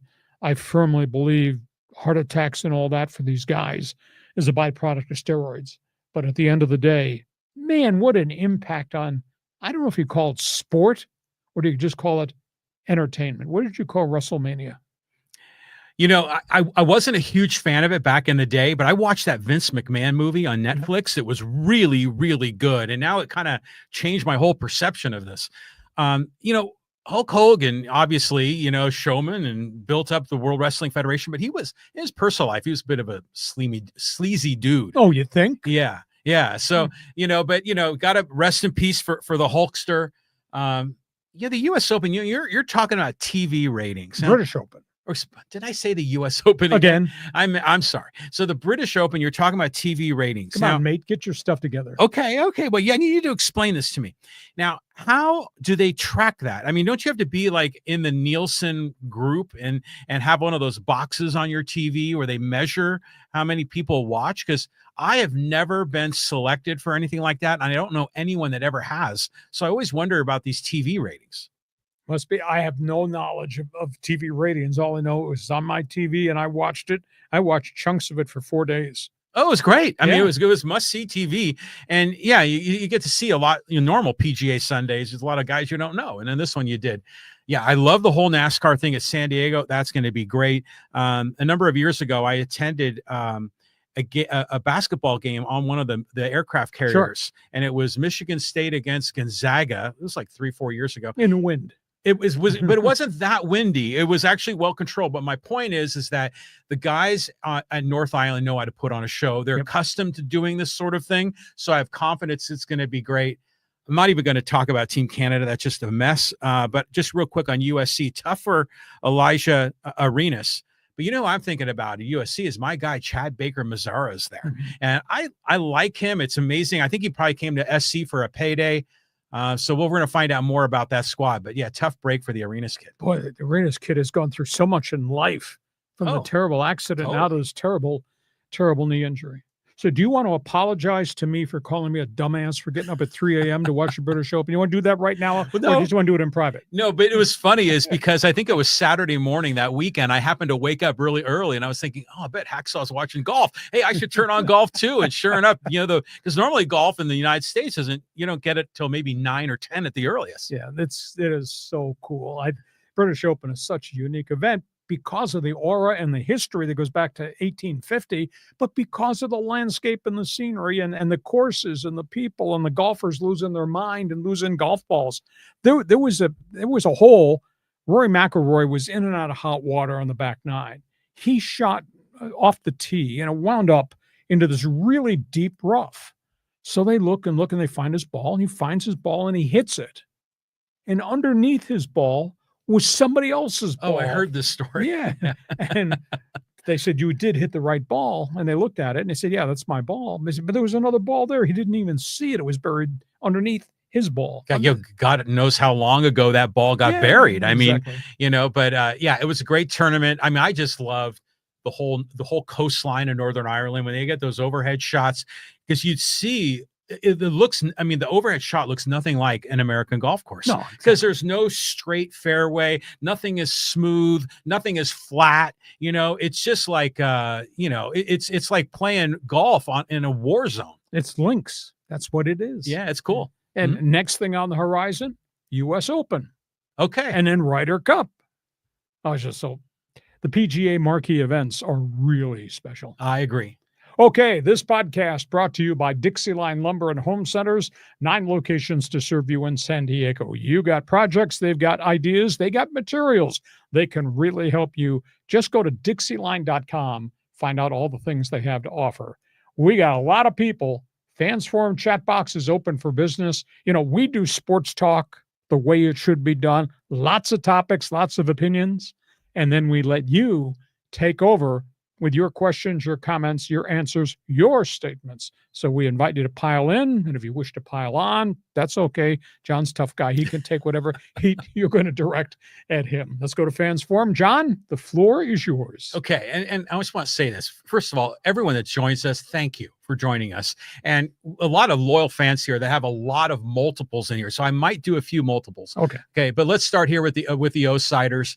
And Chargers can come to San Diego because it's still part of their market. They blocked the Raiders from coming to Southern California so they could share the mega market solely with the Rams. Please stop hating. Okay. Oceanside says we should not hate. I'd have a tough time swallowing that sales pitch because of what they did to 55 years of loyalty. But if you wish to support them, that's your money. You want to burn 10 hours to go up to SoFi Stadium and root for a team in Los Angeles, okay. But they left a lot of ill will, a lot of bad feelings behind. But thank you for the input. Again, my statement, I hope Justin Herbert goes 17-0. I hope Dean Spanos goes 0-17. I'm sure there's counseling for that, but that's it. It's just, you know, it's like a breakup with an ex-girlfriend just doesn't go well. And that's what this whole thing is. And you don't want to see your ex-girlfriend, you know, come running back to town. And that's what this whole thing is about. But yeah, it was kind of an interesting media day. I mean, I saw Ben Higgins was there and he was saying, well, I haven't covered the Chargers in like over 8 years. And here I am at USD. And so, yeah, all the media guys made a big thing out of it. Yeah. Tough. To me, it's very, very hard. And I guess I'm kind of stunned at some people who would say, well, the city didn't do enough. Well, damn it, they did. You know, I don't know whether time has impacted fans' knowledge of what happened, but the city and the county and CSAG, the group, put together the funding with the NFL for the stadium, and Spanos refused to come to the negotiating table, Oceanside. This was on him. This mayor, Faulkner, for the first time ever had a city-county package put together with local people and with the NFL, and he refused to negotiate. He should have been sued. They should have sued Spanos in the league like they did sue and won the suit against Kroenke in St. Louis. But end of the day. Yeah, Spanos didn't want to stay in San Diego. You could tell. You know, it was just a dog and pony show that they went through. But wasn't Oceanside one of the unique proposals for a stadium? There were ideas, but the thing is, how are you going to get access to the land? Who's going to pay for the land? Who's going to pay for the stadium? Right. You know, and then Spanos at the last minute, after all the work that the city and county and CSAG, which is the corporate group, did to come up with the financing for the Qualcomm site. Spanos said, oh, I want to build downtown next to Padres Stadium, which made no sense at all because it was a postage stamp piece of real estate. Yeah, not much there. And then he tried to tie it into something with the convention center expansion.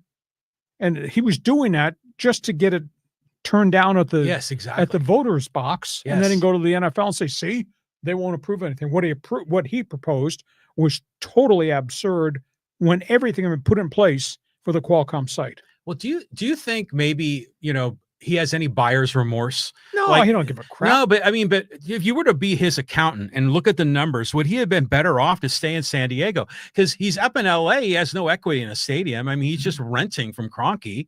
Now, granted, I'm sure his franchise valuation, the asset is appreciated a lot, but it would still appreciate a lot if it were in San Diego. But then he might have a lot more revenue coming in from a stadium here locally. I think he screwed the pooch. I mean, the LA fans are not really embracing him all that much. I wrote in my column, if you've not read my column, read my column. It's really strong. It's on my One Man's Opinion page on my website. But I wrote, he could have been revered here in San Diego as the guy who saved the Chargers and got the stadium built. And instead, he fled in the middle of the night, and he's forever reviled.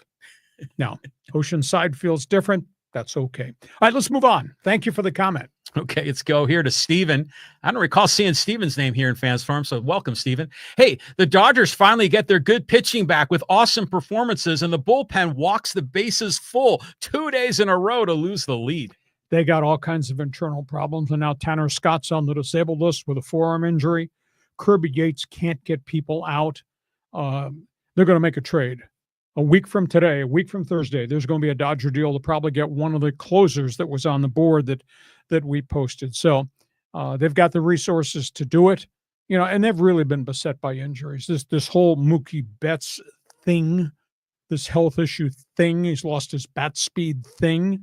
This is really serious. And Freddie Freeman's playing hurt, and he's limping out there, and he continues to play. So they're just not a complete baseball team right now, but they do have the assets, and that general manager and that president has a history of making Thursday trade deadline transactions, and guarantee me you're going to see it. They play tomorrow in Boston. They go to Fenway Park. So you get Dodgers, Red Sox open a big weekend series with all these rumors flying about Red Sox trades, Dodgers trades, etc. Yeah. I mean, there's a lot going on in baseball right now. The other guy that I read blew out his arm, or maybe they're worried he is that Kasparius kid. He's got a calf injury. Oh, it's a calf. He's got an ERA of 8.64. But he was a warm body that they could roll out there because they needed it. He rolled out there and he got hurt. Yeah, it still just blows my mind that with all of this chaos, they're still comfortably in first place. But not by much, but by 4.5. But at the end of the day, open your wallet, Dodger dollars, and they'll add something. I guarantee you by next Friday, there will be some additions that'll probably be difference makers, because it happened in the past with Scherzer, happened in last year with Jack Flaherty, and Tommy Edman's going to happen again. Remember that the Scherzer year? And Padre fan was like excited as we got Scherzer. And then like the news started creeping like, oh, that deal hasn't fully been confirmed. And the next thing you know, the Dodgers not only get Scherzer, but they got Trey Turner. And you're like, oh my God, the Dodgers. It never ends with these guys. They're going to get someone good. You know it. Concur. Thursday's going to be interesting. There are so many guys out there on this trade block right now. And there's obviously some teams in fire sale mode that are going to shuffle the deck. Okay, Stephen, thanks for joining us. Become a regular. Tell your friends. Next one. Okay, let's go to Dave E.K. He says, hey, I can't believe Tatis has not been held to task for juicing. Connect the dots. His offensive decline corresponds with his PED suspension. Is there any other explanation? Well, he's been hurt, though. I mean, he got beamed on the forearm. He's got an oblique injury. I think the oblique injury is one of the reasons his numbers are way down. Understand this. He gets drug tested 10 times a year. Oh. So he is, there's been no relapse. He hasn't done something stupid. He did something stupid, obviously, with what happened in the Dominican Republic that led to that long suspension. So I just think he's dinged up. He's just not the same player right now. Runs like hell, plays right field like you wouldn't believe, but his ability at home plate is just not the same right now. And I tend to think it's the oblique of the forearm, or maybe both. Something's up, and I don't want to be like coming down hard on a kid, because he's got a lot going on in his life right now, with his personal life and his financial life, with his contract and the lawsuit there. But it just doesn't compute, the way he's up there, the ball doesn't have the same pop off his bat. He's playing like, Chris Denorfia level right field, in terms of his offensive production. The 250 hitter with some power. Yeah. And we don't see the power nearly often enough. Yeah. And so it's just so disappointing because, when he was on TV, man, drop everything and watch because something was going to happen. Not the same right now because the team's not the same either. So, again, I asked the question, you still believe in A.J. Preller? Looking for responses to that. Go ahead, John. Next one. Let's go to Angel, talk Clippers. Hey, the Clippers have seriously rebuilt. And when everyone thought that, and they'll be a lottery team again when PG-13 bolted. Did I read that right? And then Lakers still trying to build around LeBron. Well, the Clippers had to move some parts. I mean, when Paul George vacated, that was a shocker. But prior to that, they moved Blake Griffin because of all the injuries. They've tried really hard twice in a row, haven't gotten there. This is not a last gasp effort because they're not committing a lot of money for years to come to all these guys. These guys are on shorter term contracts. The Beals and the Chris Pauls and Harden. So at the end of the day, they're much deeper with a lot more experience. So if they're going to do it, it's got to be done probably this year or next year. I just like the makeup of the roster. I think they got a lot of diverse players who've got a lot of experience as compared to the Lakers wishing and hoping that this athlete, that athlete is going to turn out. Yeah, it feels like the Lakers is sort of like a soap opera, but the Clippers are like a case of curse or a case of bad luck that never seems to go their way. And you want Steve Baldwin to have some success. You know, you kind of wonder if this new owner with the Lakers is going to change the culture. We won't probably know that until next year at the earliest. You know, so it's just both these teams are in these sort of mid points. They're not blowing us away, but they're not terribly disappointing us. No, but the Clippers have a better roster on paper right now than the Lakers do. Yeah, I think I think you're right on that. I'm always right. Yeah, you're always right. Thank you. Next one. Okay, go to Dave Dog. He says, hey, NFL training camp in San Diego. I'll take it. Okay. You can do what you wish. They were here for 2 days, probably tried to sell you some season tickets, but I can't forgive them. I can't forget what the hell they did to all these fans, this community. My goodness. I don't, maybe you're not a native San Diego. Maybe you didn't have a big emotional attachment to the Lightning Bolt. I did for a lot of different reasons. These fans did for 55 years of loyalty. You know, training camp at USD is pretty sweet, but training camp at UCSD for how many years they did it there in the 70s and 80s, that was as good as it gets. Best camp I've ever been in. Yeah. I mean, worst camp and there are probably some other real bad one. Worst one I ever visited was Latrobe, Pennsylvania, home of the legendary Steelers. I mean, that is hot and that is humid. Is that where Rolling Rock is made? Damn right. Yeah. But it is a tough place. So you come out here, I told Tom Telesco, he'd never experienced it. I said, he got here after, the Chargers had moved their training camp actually into the facility in Murphy Canyon. I said, Tom, ocean breeze every minute of every day. Oh, yeah. And, it's great to stand there in the ocean breeze right on the UCSD camp. I mean, right on the edge of the water.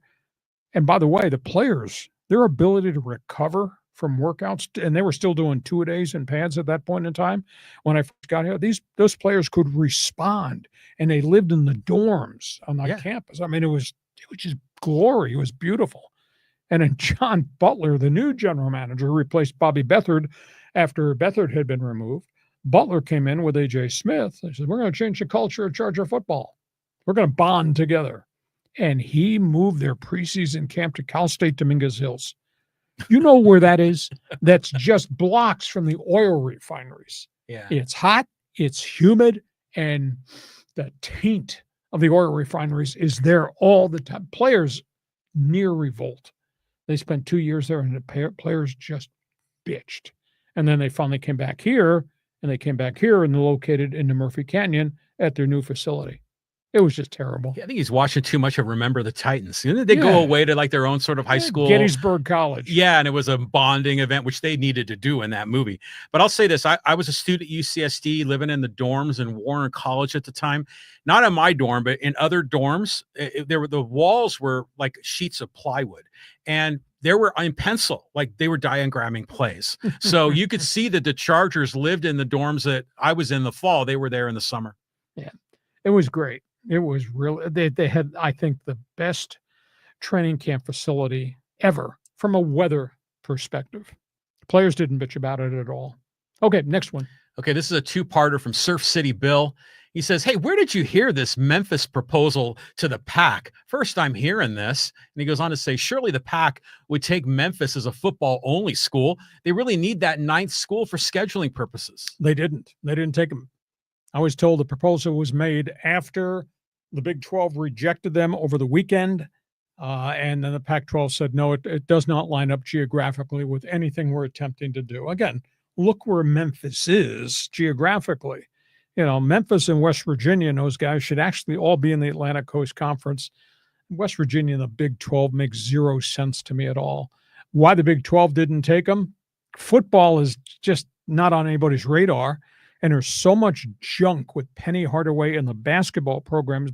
They've had 3 different incidents with the NCAA. I'm still kind of surprised that, of course, Penny Hardaway played there, that Penny Hardaway is still the head coach at the University of Memphis. But Pac-12, from a geographic standpoint, it made no sense at all. But I don't think Texas State makes any sense either, although we got Texas State fans that watch this podcast that believe it does go into the Pac-12, so that's where we are. Yeah, Texas State fans think that they are legit. They think that it's their time to be in a big conference. But yeah, to me, Memphis was always the troubled kid, that was always getting busted by the law. But I'm looking at Surf City Bill's comment. He says the ninth school for scheduling purposes. So would that mean that one team would always have a bye, maybe? Yeah, there's some complexities to the way this thing is structured, but you got to take the right school, and it's got to have the right meaning for your conference in terms of growth. There's nobody else out there. And, reaching for Central Florida or Tulane, that is so far off the charts from a realistic standpoint. Sit there and see what changes. Maybe there'll be changes within 2 years' time. Maybe BYU, maybe Cal Stanford, this whole ACC thing, which makes no sense to me either. Maybe Cal Stanford come back, and maybe that'll be a different conference. But it's never going to be the Pac-12 the way it is. I said on my San Diego State segment last week that the next person that says to me the Aztecs in the Pac-12, I'm really excited about that, I'll be the first person that said that. Because to me, there is zero excitement about Aztec football in the Pac-12. Basketball might be a whole different enchilada, but football, no. Yeah, well, amongst the hardcore guys, they're excited about it, because they've been longing to be in the Pac-12, like Aztec Mike talks about it. And it's going to be an incremental upgrade. It's not going to be like a blow your doors upgrade, but it's going to be something. But what's interesting to think about this is that you talk about geographically undesirable, not that those rules matter anymore, it seems, but Memphis is literally on the eastern side of the Mississippi River. Mm-hmm. I mean, and that would be just insane for that to be in a Pacific 12 conference. You think? Yeah, it's just crazy. I don't think it's crazy. Yeah, so I don't know what they're going to do eventually, but they have enough now so that they are legitimate in the NCAA's mind, right? Exactly. So they can perform as an 8-team football conference. And a 9-team with Gonzaga in basketball. And I think the basketball is going to be fun. That's going to be interesting to see how Gonzaga does in the conference. Obviously, San Diego State will probably be the primary rival, but this is going to be a lot harder than playing Loyola Marymount, and some of these other schools in the WCC. Concur. But that's a year from now. That's not this coming winter. Oh, okay. We got a year and a half to wait. Okay, next one. Thank you for joining us. Okay, let's go to Derek. He goes, hey, Mike Brown is always one of the cheapest owners in the league per the year-end surveys. How can they keep anyone? Well, the league's not going to oust him because they're not doing anything wrong except being cheap. That's the history. But when everybody else was building new stadiums, state-of-the-art practice facilities, they were practicing on a dumpy field, the Nippert Stadium, which is 1950s, 1960s. It took forever, and the union applied a lot of pressure to the Bengals. But it's their franchise. It's from the old AFL days. It was founded by the legendary Paul Brown. But the way they do their business, I mean, they have the least number of scouts of anybody there. I don't think they run modern day NFL operations from analytics and standpoint. And for them to nickel and dime their star players the way they do, it's just disgraceful. And like I said, if Paul Brown could, he'd come out of the grave and fire Mike Brown for the way his father's running the thing. And they hire cheap. They don't hire named coaches. Whatever is. Thank God they were so bad they wound up with Joe Burrow. Otherwise, this would be a miserable franchise forever and ever. But because they were so bad, they wound up with Joe Burrow and then Jamar Chase. I mean, those are their two star players, and it took those guys screaming and yelling to get their contracts paid. So it's just, I think it's a bad set of circumstances. Imagine being a kid, man. Your whole life you're living for the NFL draft, and you get picked by the Bengals. It must be like a punch in the gut, or like, you're happy, but you're not happy. Well, the drafting of Joe Burrow was obviously a kid that wound up going to LSU, but he's an Ohio kid. Mm-hmm. His father was a longtime assistant coach where I went to school at Ohio University. Joe lived in Southeast Ohio. Joe grew up a Bengals fan because Southeast Ohio is the Bengals team. It's not the Cleveland Browns up north. So there was a link there, but it's just the way they run it. It's poor. It's just been a long time since they've had legitimacy in terms of whom they hire as a head coach and what success they've had on the field. And the only success they're having is because of Joe Burrow, and Joe Burrow's getting his brains beat out because they're so cheap that they've not drafted well, not signed quality free agents. They just don't do business that way. Well, let me say two things positive about the Bengals. Number one is I like their uniforms now with the tiger stripes. You know, I remember when I was a little boy, we would go to the International House of Pancakes and they would give out these little mini plastic NFL helmets. I don't know if you've ever seen those. And I would try to collect them all. And the Bengals helmet and the Browns helmet were like almost identical. Okay. Except the Bengals, it just said Bengals in type on orange. Well, it was designed by Paul Brown, who was a former head coach, general manager of the Cleveland Browns, who designed the original Cleveland Browns uniform. Yeah, it's just like such a letdown, you know, the Bengals helmet and the Browns helmet too. And then the uniforms are nothing fancy. But now with the tiger stripes, and the second thing is that they put all those colorful like jungle background like around the stadium. Finally. Yeah, and it's kind of a cool vibe. I hope Bengal fan appreciates that. Oh, I think Bengal fan appreciates some of the star talent on the team, but how can you appreciate the owner and the way they operate? One sidebar question. I don't want to get personal, but you're great with fashion critiques. Look at the way you're dressed. How is that possible? You know, I will say this is that I love sports, not for just the athletics or the competitiveness, but I like all the uniform stuff, and I like the branding of the mascot and the way uniforms change. I like the history of the numbers that every player wears, and there's just so many little intricate nooks and crannies that like sports nerds like me can live sports all day. Best uniforms I've ever been around. 75th anniversary San Diego Chargers. San Diego Chargers. Oh yeah, well, with the powder blues and the all whites with the powder blue and the helmet. Oh, just great. Yeah, fantastic. Okay, all right, we move on. Okay, let's go here to Kent. Speaking of the Chargers, he says, "Hey, could Marion Hampton be the next LT? He can catch and run the ball. Remember when LT was a rookie? Same type of back. He's more of a power guy. He is a north-south guy. I don't think he's this, and that's what LT was. LT was just a cross-section of toughness, but explosiveness, but his ability to stop on a dime and do this, just absolutely amazing. We'll find out. Marion Hampton's going to get a bunch of carries in preseason starting next Thursday when they play the Detroit Lions, because there is no Najee Harris. And, you know, I had great vibes that I thought Najee Harris and Omarion Hampton, that's going to be a pretty good combination. Hampton can run it and do this with explosion, but he also catches passes. I think he averaged 5.5 yards every time he touched the ball at North Carolina. I think he's a really good player. I think Joe Ortiz on the brink of having a second really good draft in a row. So the Chargers running back, they got Marion Hampton, they got Najee Harris, they got the kid that Nye Himes, who they just signed, but he's been hurt. He's been like out of a jet football ski accident. It's crazy. So, but all the other backs are gone, right? I mean, what was this? Dobbins. J.K. Dobbins is in Denver. Gus Edwards. J.K. Rawlings. Yeah, Gus Edwards is not signed. That's what I was going to ask. Is Gus Edwards is still a free agent out there? 200,000 miles on his body and a history of injury. But you really need like three backs. I remember back in when you were broadcasting, was it Ronnie Harmon like on that? Yeah, he was a specialist, dart and dash. Yeah, third down guy. You always need one of them. Very good player.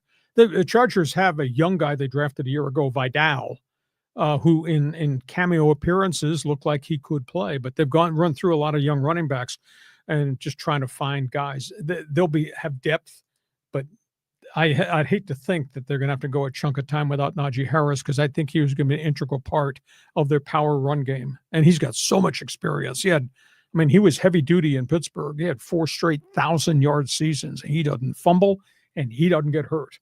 And now he's this fluke firecracker thing. He's hurt. And they're saying now, they kind of indicating he's not going to be ready for the start of the season. Yeah, that's a rough one. Yeah. I mean, it really is. But they got Hampton. So we'll kind of watch this and see how it develops. Okay, let's go here to Jay Farrell. He goes, hey, Duran is going to cost more than just Suarez. No, good point. The scary part about Suarez is he can opt out, and he's going to be due a big payday. And Suarez has had 3 really great years in San Diego. I was told it's Suarez, and it might be Campusano, and it might be a double-A pitcher. It's going to have to be 2 for 1, or maybe even 3 for 1. But Duran's proven. Duran's a really good ball player. He's a nickel. It might view him as a nickel and dime hitter. He's got some power and he run like hell.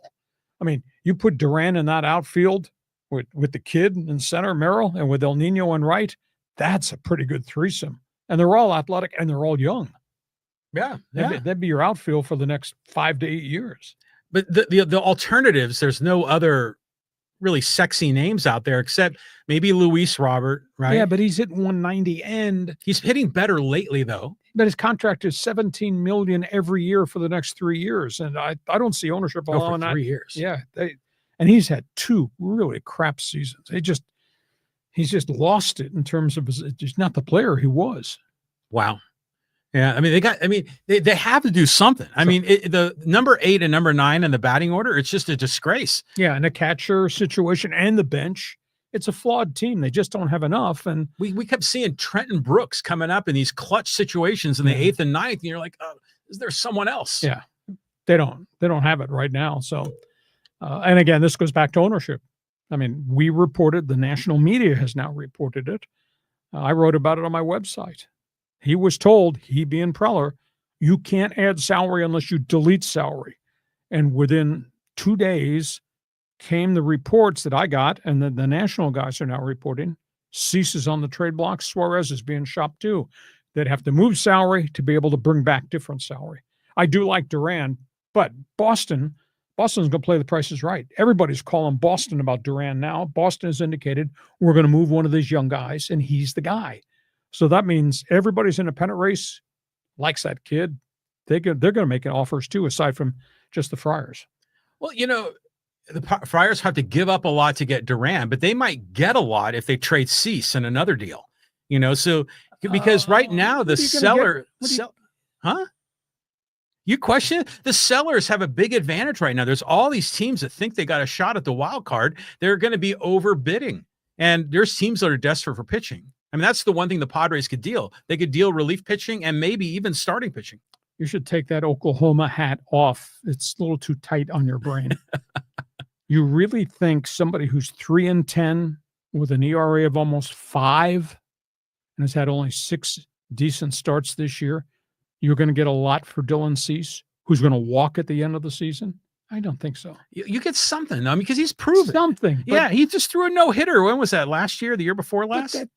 That's in the rearview mirror. Yeah. You've seen no consistency at all. And I like Dylan Cease. I can't figure out why his mechanics are so off sync and they can't get him back to where he was. They fixed him at midseason last year, and he was brilliant. He was one of the reasons they got to the playoffs and went deep against the Dodgers before it kind of all ended. But he looks like a shell of what he was before. Well, I'm sure other teams are thinking the same thing. We can fix him, you know, if we just get our developmental guys out there with him, we can fix this guy. So it'd be interesting to see if Preller has a chance, you know, to buy and sell, you know, and to kind of really mix the deck.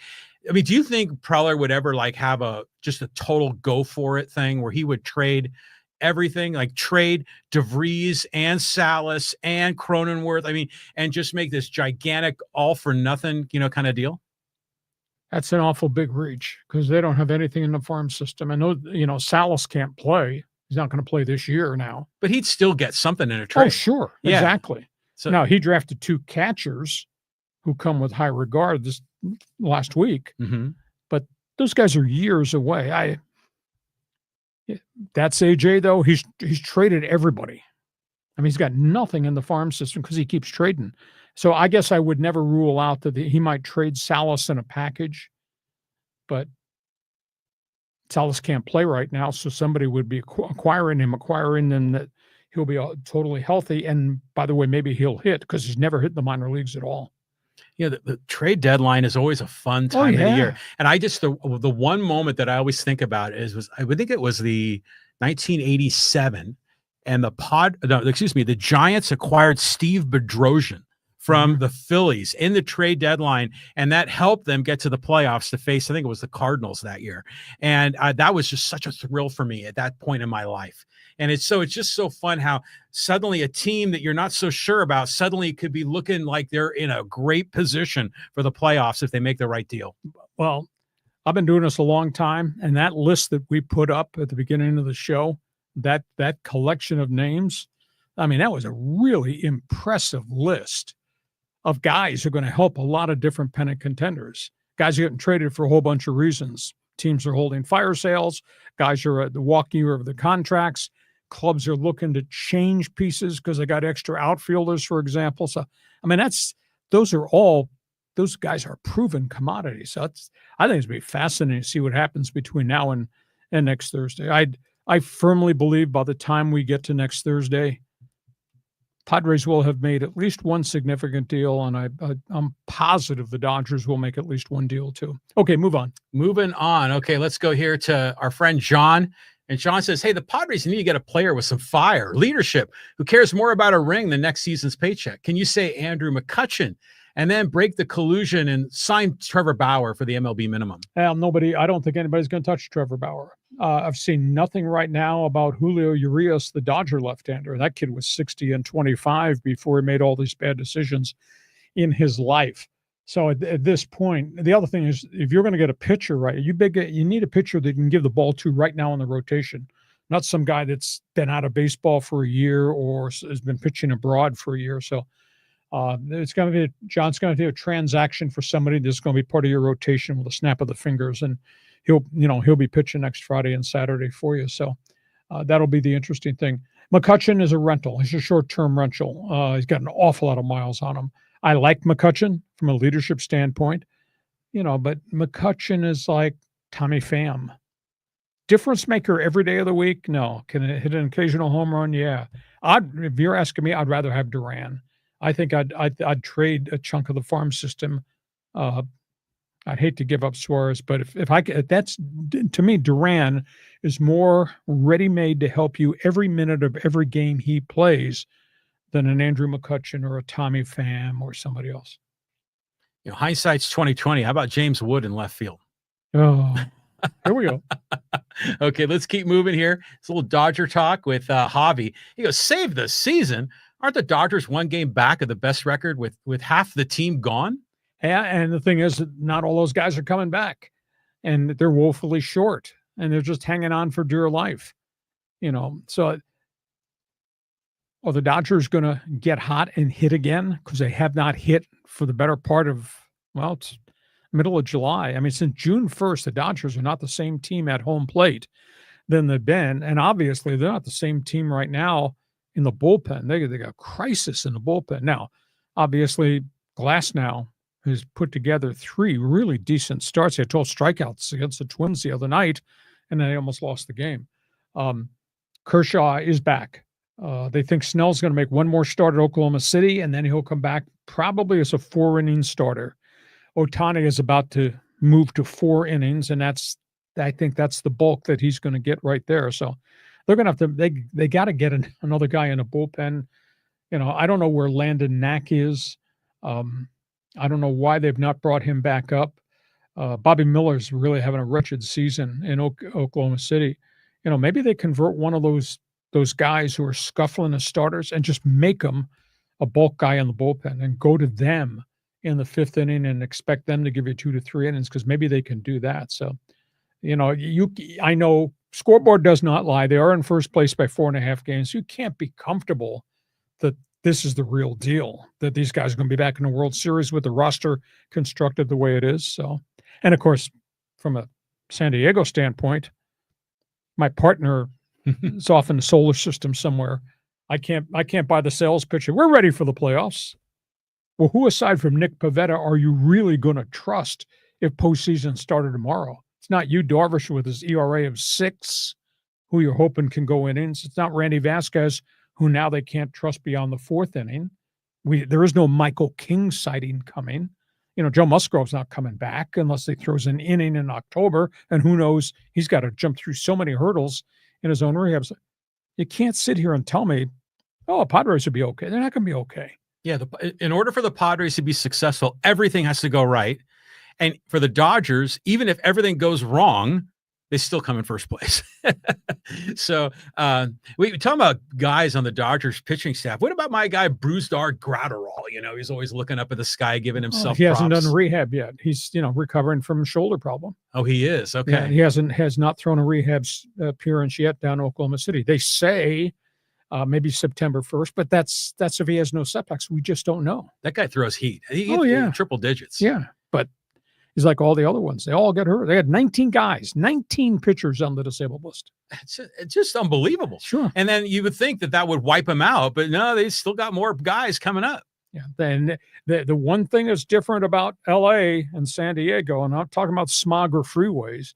The one thing about LA is they got guys at AAA they could trade. They got a load of outfielders and infielders at AA. If they wanted to make the right package, they could do it. Padres don't have any of that.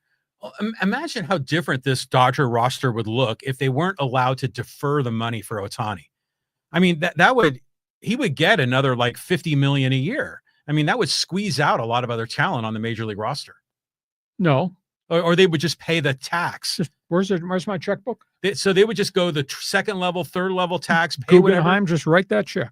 Really? You know, their luxury payment is right now, without any more additions, is $151 million. That's their tax. Really? Yeah, their salary is $383. That's their payroll. And they owe $151 million October or November 1st to Major League Baseball. And that's before they add somebody at the trade deadline. And so they could give that money to John Fisher up in Sacramento, right? Yeah. Is that how it works? Yeah, that's revenue share to Pittsburgh and the other people that don't care. Okay, move on. A couple more here before we get to social media. Okay, we'll go to Callan, our good friend. He goes, hey, afternoon, gents. What are your thoughts about MLS seeming so damn desperate to move their calendar? What would you do if you were the king of Major League Soccer for the best way for them to operate? They got a real problem because their calendar runs kind of polar opposite to everybody else. I think it makes sense to do what FIFA does. I mean, all these professional leagues operate in the same window from a calendar, except MLS, which is spring into fall. But they're concerned about weather situations here in the States. But to have transfer windows all matched together, when these other leagues take their breaks and they let their players leave to go work for their national team, that doesn't happen in MLS. So there's a study that's been conducted. There's negotiations going on with the union of the MLS about redoing the MLS schedule so it'll match the English Premier League. It'll match Serie A in Italy. It'll match the one in Spain. It hasn't happened yet, but they said late fall. So I would think by November there might be some type of announcement, Callum, that there's going to be a change in the MLS schedule, because it just doesn't match everything else that's going on globally. Do you think that they purposely try to avoid going head-to-head with the NFL? Would you? Yeah, maybe. Yeah. But you know, I'm still baffled by the way soccer is scheduled. Sure. You know, because I'm learning more and more about international soccer. I'm obviously following San Diego FC and kind of getting into that rhythm. But yeah, you got guys that, you know, came here on loans, like that Iloski kid. And it wasn't for the whole season. Right. It was for a window. And then, yeah, there's a window. I don't know when these windows are. And then they've got these breaks, you know, for National League or nation-oriented teams, different breaks for club championship series or club World Cup tournaments. The whole thing. Like I mentioned this before, but I just need to get a whiteboard and sketch it out. And they should do it. They should have like these months we play regular season play. These months we play, you know, our national team. Right. They've got to figure out a way to structure it and have everyone synchronized, because it just drives fans crazy. Yeah, and they're getting a lot of heat and a lot of pressure to do that. So we'll see where it goes. Callum, thanks for being with us. Okay, let's go here to Aztec Mike, and he says, "Hey, have fun trying to stop Genty. Raiders are on the rise." Well, they are. They think their offensive line is going to be a little bit better. I know Geno Smith is going to be better. They got Genty. They're going to run 2 tight ends. They got Jacoby Myers. They think they drafted a 6'4" receiver that's done so well, but he's a rookie. We got to see what he does when they start playing for real. Their big thing is they got to rebuild their back 7, because they lost linebacking and they lost a chunk in the secondary, Mike.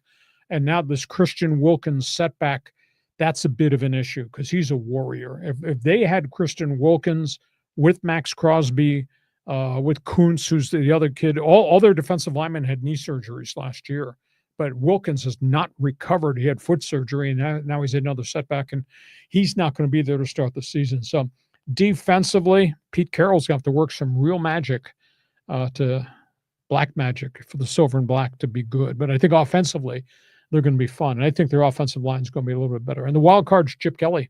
Chip Kelly, madman. His play calling, all the stuff, they're going to do a lot of creative stuff. And So they'll be fun to watch, at least that side of the football. I don't know if they get enough people to stop people defensively.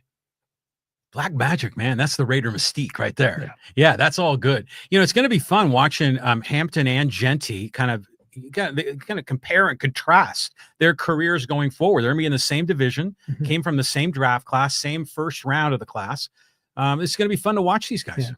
I'm ready. I love the opening of the NFL season. Obviously, I love postseason baseball. I love baseball in October. My God, it's just so cool. I love to see our teams in October too. Well, last October was pretty entertaining. Oh. It just didn't work out the way a Padre fans wanted. We'll go here to Lenny. Hey, rest in peace, Hulk Hogan. And then he goes on to say, KWAN to the pods if possible, but no minor league players involved. KWAN's a good player. Duran's a better player. I kind of find it hard. Cleveland's shopping Stephen KWAN, but they've got a lot of young players, and the Guardians, aka my Indians, have done a really good job developing players. Now they've been snake bitten by a lot of injuries to their pitching staff, so that's why they're scuffling at 500 baseball. But evidently they're gonna trade KWAN. Some people that I know in Cleveland are of the opinion they're not going to trade CLASE, but the national guys, all the different national guys, saying he's the one that's going to get moved. He's still got 2 years left, I think, of arbitration rights. So, but if you're going to trade KWAN, you're going to get quality. You're going to trade CLASE, you're going to get mega group quality. So I got to believe he's going to get shopped. Okay, we got social media. Well, I just want to get this last thing. We're talking about the Hulk. Yeah. And Derek says, hey, considering what Hulk used to do to his shirt, rip is very appropriate. You might have been a huge fan. WWE, WWF, whatever. But there's no doubt. I mean, he took the sport on his back and he made the sport something really special. And, WrestleMania, I totally forgotten that term till this morning. And I started thinking about it. I said, holy cow, what those guys did and pay-per-view. And they had a WrestleMania at the Pontiac Silverdome in the 80s. They drew 81,000 Oh, fans. yeah. And a lot of those people in Lansing and Marquette and Kalamazoo got a lot of spare time on their hands. It's just the whole thing's interesting because even though it's scripted, it's like reading a comic book, but it's in real life form, which is kind of fun. But Hulk Hogan, I mean, first of all, he showed up at the Republican convention this last couple of years, but I just always think of him when he's talking to his guys, he's like, how you doing, brother?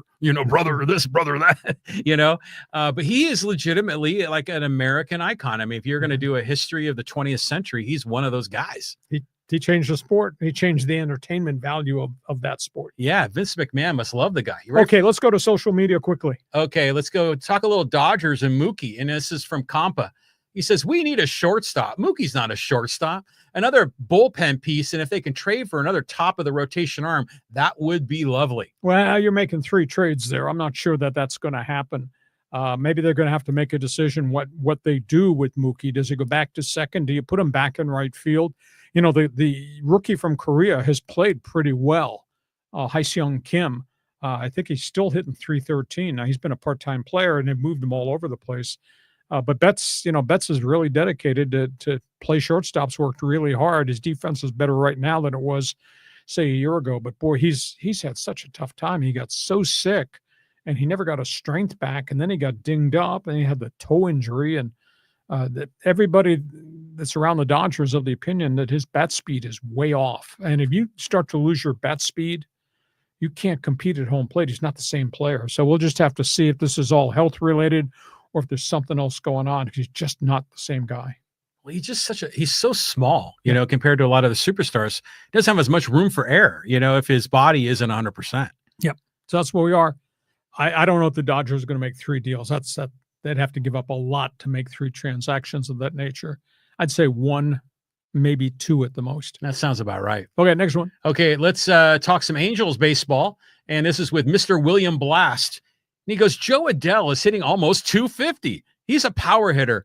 Raised his average from 175 to 250. Incredible. 250 is a decent batting average in this modern era. Being critical of Perry Manasium is low-hanging fruit. Well, at the end of the day, though, he's the one that's made all the decisions. And he's the one that's drafted all these pitchers. And they haven't really gotten anybody to the major league level outside of Jose Soriano, who's had a good middle third of the season. It was odd you bring this up because I thought about this today. There's a faction in Orange County of the opinion they should just convince Mike Trout to make a trade. That if they have a lot of faith in all these kids that are playing every day, the O'Hoppes and the Chanels and Zach Neto, et cetera, and Taylor Ward, if they think that this is the foundation of a playoff team, and you could trade an aging Mike Trout and still get volume back, maybe they should do that and put Mike Trout in a pennant situation. Put him in New York with the Yankees. Put him with the New York Mets, or maybe to Philadelphia, and just get a load of good young talent. But at this point, either they don't want to ask, or he just told them, no, I love it here. I want to stay in Orange County, and this will be my home forever. I want to play for one club my entire career. So they got a tough call. They don't have a lot else that's real tradable, and they've drafted so many pitchers, but hardly anybody's arrived that's been a difference maker. I don't know where they'd be had it not been for the short-term investment in Kikuchi as a number one starter and the one-year rental of Kyle Hendricks. And Kikuchi's got no run support at all. I think his record's 4-7. His ERA is very respectable. He's got no runs. Hendricks, I think, has won 5 games. I mean, they'd be deplorable without either of those two guys. So tough call from Artie Moreno and his people as to what to do, because they just haven't gotten all the returns on what they've tried to invest, and it's a very young team. I keep hearing Joe Adell's name. It's like, oh, Joe Adell, this is coming. Joe Adell's going to be good. They waited forever and ever. I mean, it was like his 4th or 5th year, and he was a 190 to 219 hitter. This is the only year in this whole stretch of time he's done anything. And if his batting average is 250 and he's hitting 21 home runs, that's okay. But man, it took him forever to get here. Yeah. Yeah. I mean, I don't get it. The whole way they're running that organization, I don't get it. Okay, here's someone taking a shot. This is from Franchise. I remember Lee. He's got a face for radio. Bleeping brilliant, though. Who cares? The only thing I care about is content, my opinions about the content, and what you think about the content and your opinions about my opinion. That's all I care about. I don't need to wear a shirt and tie to work. Face for radio. That's a cop-out. Just admit we put a lot of topics on the table, and admit we do sports talk really different than anybody's ever done, and admit it's bleeping brilliant because we got you to continue to follow us, right? Am I right or am I right? Yeah. The content is fantastic, but you're no Mike Pomerantz. He's got the spray tan going on TV. Now I want to ask, this is a question I've never asked you off the air either, but there's always people making comments online about your look, the hair, the mustache, and everything. Is this part of a strategy, like to have a unique look? Because I never gave it any thought. This is what I did. Again, I came up in a hockey environment where long hair and mustaches, Fu Manchus. Oh yeah. That's how everybody was in hockey. And I just kind of kept it. All right. Yeah, now here's so this is authentic. I am who I am. Okay. I'm not apologizing. Here's the unique thing. A lot of people don't know because it's never really been promoted, and I haven't promoted it, and that's on me, I guess. I'm on TV on Saturday mornings. I do a big sports segment at 6:30 a.m. on KUSI. I've been on there since 2018. And they give me free space. We talk about a lot of stuff and some of it's got some criticism stapled to it.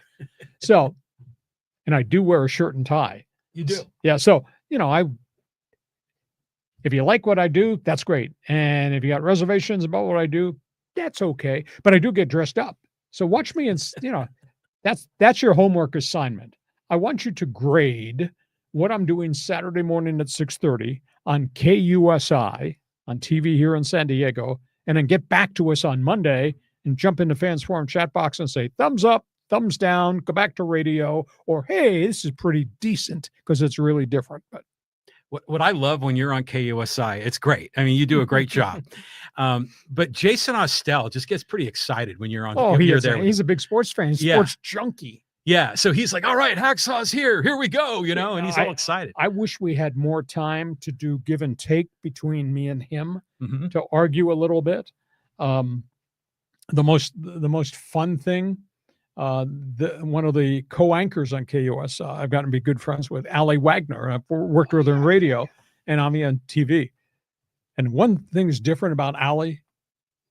She knows sports and she has opinions and she'll tell you what she thinks about this, that, or the other. I wish we had longer segments to do more, because if I start debating with her or with Jason, then it takes away the 8-minute window they give me to do content. And we put a lot of stuff in terms of video and in terms of graphics and boards and things of that nature. So, but anyhow, that's your homework assignment. Just evaluate what we do on Saturday morning, 6:30. If I got to be there that early, you should be there that early. I'm trying to get this guy out of bed to help me a little bit too. You can watch the replays of it on KUSI's website sometimes. They don't do that anymore. They don't? No, and ever since the merger with Fox 5, that whole situation has changed. Oh, maybe I saw a YouTube clip or something, but you have to go digging. I remember. Okay. But yeah, the better is just to wake up early at 6:30 and watch Hacksaw. Hey, I get up at 4:15 on Saturdays because we have to go in and we have meetings with the producers at 5:30, and then they start the news block at 6, and I go on it. But you're already awake because you're watching golf. Yeah, some mornings, yes. You're watching British Open. Hey, listen, we hope you have enjoyed this podcast. We are here Mondays and Thursdays at 1:30 in the afternoon. Give us a thumbs up. Give us a 5-star rating. It really helps us.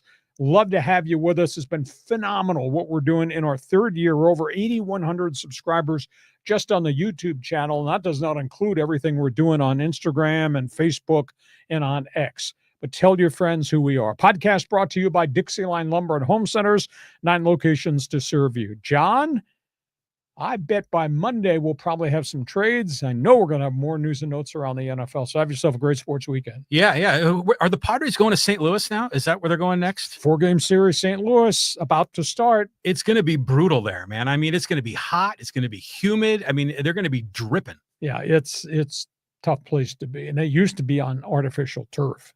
Wow. Busch Stadium, beautiful stadium, right downtown. You can see the arch from the stadium, but man, is it bloody hot there in the summer. Brutal. On the Mississippi. We'll see you come Monday. Okay, looking forward to it. And you have yourself a great sports weekend. Thanks for being with us on Hacksaw's Headlines.